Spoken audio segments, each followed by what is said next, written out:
क्या माता पिता को बेटी के खाने से जन्मों जन्म भोगना पड़ता है? मित्रों, हमारे समाज में कन्या को पूजनीय माना जाता है।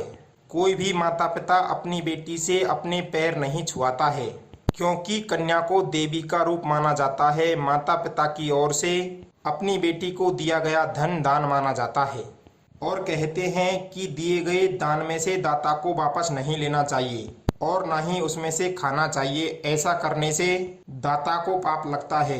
पुराणों में एक कथा आती है कि राजा नृग हर रोज ब्राह्मणों को गाय दान में देता था। एक दिन उसकी ब्राह्मण को दान दी गई गाय फिर से उसकी गायों में आकर मिल गई। राजा के हाथों से एक बार दान की गई गाय दोबारा उसके हाथों से दान में दे दिया। जब यह बात उस ब्राह्मण को पता चली कि उसको दी गई गाय राजा ने फिर से दान में दे दी है, तो उस ब्राह्मण को बहुत बुरा लगा। उस ब्राह्मण ने राजा नृग को श्राप देकर गिरगिट की योनि में डाल दिया और फिर उसी गिरगिट का द्वापर युग में भगवान श्री कृष्ण ने उद्धार किया था। यह कहानी सुनाने का उद्देश्य है कि दिए हुए दान को वापस नहीं लेना चाहिए और न ही उस धन में से कुछ खाना चाहिए। पुराने समय से ही यह मान्यता चली आ रही है कि बेटी का धन माता पिता को नहीं लेना चाहिए और यदि कभी लेना भी पड़ जाए तो उसे बड़ा चढ़ाकर ही वापस करना चाहिए। ऐसा करने से माता पिता को पाप नहीं लगता है। आज भी ऐसे हजारों लोग हैं जो अपनी बेटी का अन्न धन नहीं लेते हैं। खाना तो दूर की बात है, उनके घर का पानी तक नहीं पीते हैं। दोस्तों, अब सवाल यह है कि क्या सचमुच बेटी के घर खाने से माता पिता को पाप लगता है? प्रिय बंधुओं, हम किसी निष्कर्ष पर पहुंचे उससे पहले आइए एक छोटी सी कहानी सुनते हैं। यह कहानी आपको बहुत कुछ सिखाकर जाएगी। दर्शक बंधुओं, आपसे निवेदन है कि अपने कानों को अपने मोबाइल फोन से सटा लीजिए और बड़े ही ध्यान से सुनिए इस महत्वपूर्ण जानकारी को। कहीं बेटी के घर का अन्न धन खाकर आप तो वो पाप नहीं कर रहे हैं, कहीं बेटी का घर का अन्न आप तो नहीं खा रहे हैं। तो चलिए कहानी को ध्यान से सुनते हैं। किसी गांव में एक पति और एक पत्नी रहते थे। उनकी 2 संतानें थी, एक बेटा था और एक बेटी थी। माता पिता ने दोनों बच्चों को उच्च शिक्षा दिलाई। कभी बेटा और बेटी में भेदभाव नहीं किया, कभी उनमें अंतर नहीं समझा। बराबर शिक्षा दीक्षा कराकर जब वे दोनों बड़े हो गए तो पिता ने अपनी बेटी का विवाह एक अच्छे परिवार में कर दिया और अपने ऋण से मुक्त हो गया। बेटी का विवाह करने के बाद बेटे के लिए भी रिश्ते आने लगे। पिता ने अपने बेटे से कहा कि बेटा, तुम्हारे लिए रोज नए रिश्ते आते हैं, अब तो तुम भी अपना विवाह कर लो, जिससे मेरे ऊपर से ये भी भार हट जाएगा। कहते हैं माता पिता के जीवन में ये 3 दिन ही बड़े खुशी के दिन आते हैं। पहला जब उसका विवाह होता है, दूसरा जब घर में बेटे का जन्म होता है और तीसरा जब बेटे का विवाह होता है। इन तीनों अवसरों पर माता पिता को बहुत ही खुशी होती है। भले ही बाद में इन खुशियों के बाद चाहे कितना ही बड़ा दुख आ जाए, ये तीनों ही अवसर मनुष्य को थोड़ी देर के लिए बहुत ही खुशी दे जाते हैं। और यह बात सच है, जिन कामों से हमें खुशी मिलती है तो भयंकर दुख भी हमें उसी से मिलता है। पिताजी ने जब शादी की बात कही तो बेटे ने बिल्कुल मना कर दिया कि अभी वह अपने पैरों पर खड़ा नहीं है, जब अच्छी सी जॉब लग जाएगी तब मैं विवाह कर लूँगा। गृहस्थी चलाने के लिए धन की आवश्यकता तो पड़ती ही है और ऐसे में मैं कब तक तुम पर बोझ बना रहूँगा। यह कहकर लड़का पढ़ाई करने के लिए शहर में चला गया। कुछ दिनों शहर में रहकर उसने अपनी पढ़ाई पूरी की। उसके बाद में मित्रों उसी शहर में उसकी नौकरी लग जाती है। एक अच्छी सी जॉब मिल गई। वहीं पर रहकर उसने एक बड़े घराने की लड़की से अपना विवाह कर लिया। शादी के बाद जब वो अपने माता पिता के पास आशीर्वाद लेने के लिए आया, उनसे मिलता है और उन्हें बताता है कि मैंने शादी कर ली है। माता पिता भी यह देखकर बड़े ही खुश होते हैं। चलो, शादी तो एक अनेक दिन करनी ही थी, यदि अपनी पसंद से कर ली तो और अच्छी बात है। संतान की खुशी में ही माँ बाप की खुशी होती है। एक दिन लड़के ने अपने पिताजी से कहा कि पिताजी, तुम एक काम करो, यहाँ के घर और जमीन दोनों को बेच दो और तुम मेरे साथ शहर में चलो। शहर में हम अपना खुद का एक मकान खरीद लेंगे और उसी मकान में तुम आराम से रहना। वहाँ पर तुम्हें किसी तरह का कोई काम नहीं करना पड़ेगा और ना ही कोई परेशानी होगी। हम तुम्हारी सेवा भी खूब करेंगे। बेटे की इस प्रकार की बात को सुनकर माता पिता ने सोचा कि इससे अच्छी बात हमारे लिए और क्या होगी। जहाँ पर हमारा बेटा रहेगा वहीं पर हम रह लेंगे। बेटे के पास में हम रहेंगे तो वह हमारी अच्छे से देखभाल भी करता रहेगा। माता पिता ने ऐसा ही किया। गांव का अपना घर और जमीन बेच करके अपने बेटे के साथ शहर में रहने के लिए चले गए और शहर में एक बड़ा सा घर खरीदकर अपने बेटे के साथ रहने लगे। धीरे धीरे समय निकलता चला गया। उधर कुछ दिन तक तो ठीक ठाक चलता रहा। बहू बेटा मिलकर अपने माता पिता की खूब अच्छे से सेवा करते थे, खूब उनकी देखभाल करते थे। लेकिन जैसे जैसे उन पर बुढ़ापा हावी होता जा रहा था, वैसे ही बहू और बेटों का मन उससे हटता चला गया। इधर एक परेशानी और बन गई। लड़के की माँ का देहांत हो गया। बूढ़ा बाप अब अकेला हो चुका था। कहते हैं पति और पत्नी इस जीवन रूपी गाड़ी के दो पहिया होते हैं। एक पहिया नहीं रहने पर गाड़ी ठीक से नहीं चल पाएगी। आज उस बूढ़े पिता को बड़ा ही दुख हुआ कि सुख दुख की बातें अब किससे कहेगा। बहू और बेटों का व्यवहार भी अब बदलता जा रहा है। पत्नी के जाने के बाद अब तो उसके पिता का शरीर और भी कमजोर होता चला गया। अब तो उससे ना तो बहू ठीक से बात करती और ना ही बेटा। उसके दुख को पूछने वाला उसके घर में कोई भी नहीं था। इधर बुढ़ापे के कारण उसका शरीर तो कमजोर नहीं चला था, ऊपर से कई तरह की बीमारियों ने उसे घेर लिया था। यही देखकर अब तो उसकी पुत्र उससे घृणा करने लगी। मित्रों, जीवन में अपने सगे संबंधियों की परीक्षा ऐसे ही अवसरों पर होती है। जब तक मनुष्य के शरीर में जान होती है, वो चलता फिरता रहता है, कमा कर देता रहता है, तब तक तो वह सबको अच्छा लगता है। बेटे के लिए वह एक पिता है और बहू के लिए अपने पिता से बढ़कर ससुर है।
कहने लगा, यदि आपकी बेटी है तो आप अपनी बेटी को चिट्ठी क्यों नहीं लिखते, और मुझे विश्वास है कि आपकी बेटी आपसे मिलने जरूर आएगी और वह आपको यहाँ से ले जाएगी।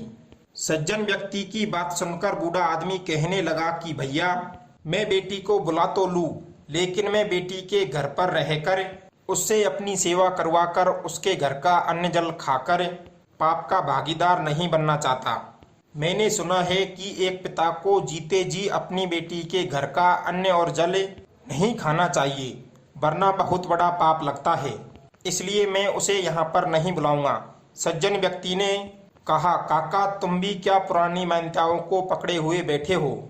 ये मान्यताएं पुराने जमाने में हुआ करती थी, तुम नहीं जानते हो? एक पिता के लिए बेटा और बेटी एक जैसे होते हैं। जब तुमने ही उन्हें पाला पोसा था, उनकी शिक्षा दीक्षा कराई थी, तब क्या तुमने उनके साथ भेदभाव किया था?